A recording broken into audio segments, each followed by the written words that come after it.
Sir B K Hariprasad ಅವರು ಇವತ್ತು DCM ವಿಚಾರವಾಗಿ ಮತ್ತೆ ಚರ್ಚೆಗಳಾಗ್ತವೆ. ಸಚಿವರು ಅಲ್ಲಲ್ಲಿ ಸಭೆ ಚರ್ಚೆ ಮಾಡ್ತಾ ಇದ್ದಾರೆ. ಇದು ರಾಜ್ಯದ ಆಡಳಿತದ ಮೇಲೆ ಪರಿಣಾಮ ಬೀರಲ್ವಾ ನಿಮ್ಮ ಪ್ರಕಾರ? ಅವರ ಪರಿಸ್ಥಿತಿಯನ್ನು ನೀವು ಅರ್ಥ ಮಾಡ್ಕೊಳ್ಳಿ.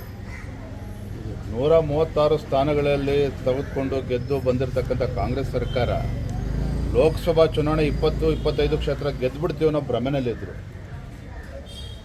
ಕಳೆದ 5 ರಾಜ್ಯಗಳ ಚುನಾವಣೆಯ ಫಲಿತಾಂಶದ ನಂತರ ರಾಜ್ಯದಲ್ಲಿರ್ತಕ್ಕಂಥ ಕಾಂಗ್ರೆಸ್ ಮುಖಂಡರು ಕೂಡ ಈಗ ದಿಕ್ಕಾಪಾಲರಾಗಿದ್ದಾರೆ. ಅಂದರೆ ಅವ್ರಿಗೆ ಏನೂ ಕೂಡ ಏನು ಮಾಡಬೇಕು ಅಂತೇಳಿ ತೋಚ್ತಾ ಇಲ್ಲ.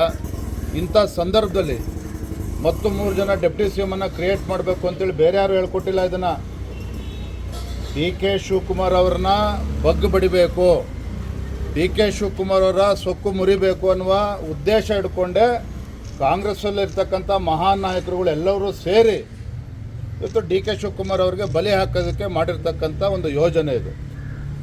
ಅವ್ರಿಗೆ ಯಶಸ್ವಿ ಆಗಲಿ ಅಂತ ನಾನು ಕೂಡ ಶುಭ. ಬಿ ಕೆ ಹರಿಪ್ರಸಾದ್ ಅವರು ಒಂದು ಟ್ವೀಟ್